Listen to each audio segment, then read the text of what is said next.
Hello viewers, আসসালামু আলাইকুম। আজকে আমি আপনাদের সাথে একটি গুরুত্বপূর্ণ বিষয় নিয়ে আলোচনা করব। বিষয়টি হচ্ছে নির্বাচন সংক্রান্ত কোনো বিষয়ে আদালত স্থায়ী বা অস্থায়ী কোনো নিষেধাজ্ঞা প্রয়োগ করতে বা প্রয়োগ করতে পারেন কিনা।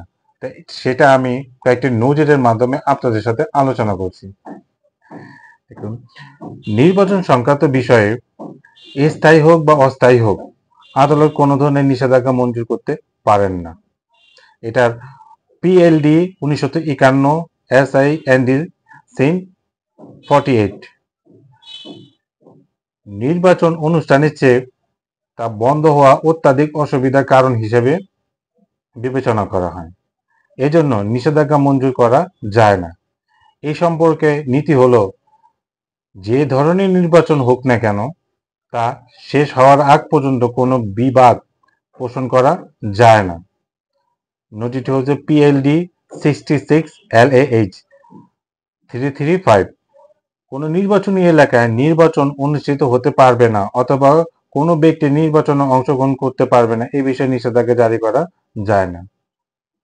তো ভিউয়ার্স, নির্বাচন সংক্রান্ত বিষয়ে আদালত কোনো নিষেধাজ্ঞা প্রয়োগ করতে পারে কিনা সেই সম্পর্কিত গুরুত্বপূর্ণ কয়েকটি নজির আমরা আলোচনা করলাম।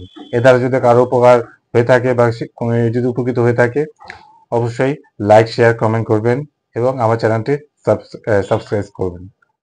আসসালামু আলাইকুম।